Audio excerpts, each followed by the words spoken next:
I think it's very important to take inventory of your weaknesses and your shortcomings in life every so often.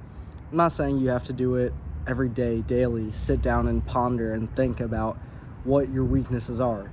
But I do think that it's helpful every now and then, maybe once a month, to sit down and to really give yourself a critical assessment on not only what your strengths were. We kind of do talk about that a lot, and I think that's where most people focus on, your goals. When you're goal setting, you reflect, hey, how has my progress been towards achieving this goal?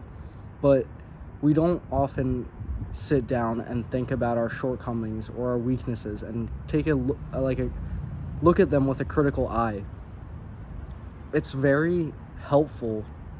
You can even incorporate this into your goal setting, right? Maybe if last month you were you were very bad with procrastination, or you're really bad with your social media addiction, you couldn't get off of Instagram or TikTok.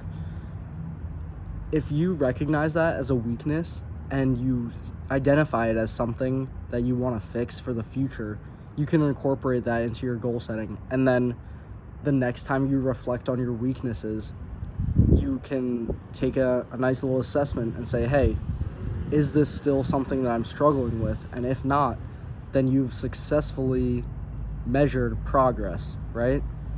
And that's basically the goal of this whole self-improvement thing, is to incrementally improve your life by improving the standard and the quality of your living. And you do that by recognizing weaknesses and then tackling them to round them out and make you a better person overall. So that's like how we approach all of this self-improvement stuff, is through a lens of identifying weaknesses and then making actionable plans to solve them, right? The most basic example, if you're skinny or if you're fat, right, and you don't have the dream body that you want, that is a weakness, or it can be considered a weakness, and it's a lot of people's first steps into self-improvement.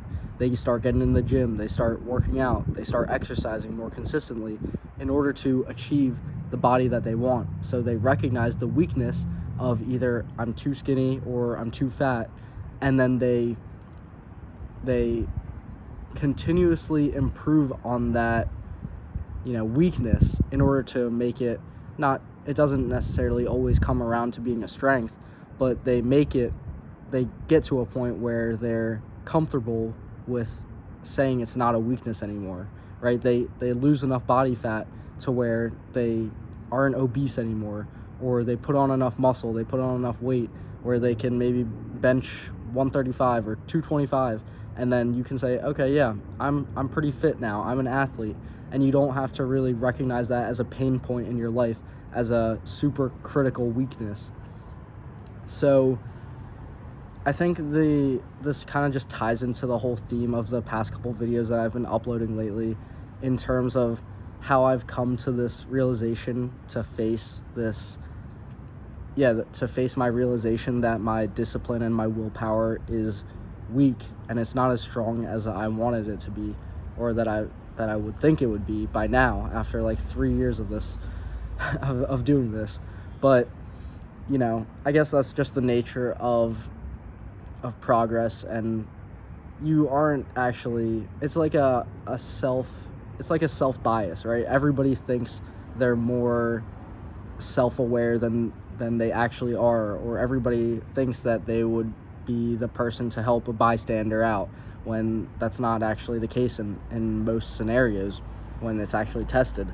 So I don't know, it's just, after doing this for so long, you would think that you have strong discipline, you have willpower, because you've been able to go to the gym for 3 years straight, or you've conquered some addiction. But it's not until you actually go out and test it for real that you can get a true assessment and an understanding of, hey, do I actually have the willpower that I think I do? Or is my discipline actually as strong as I think it is? Or is my mind actually as sound as I thought?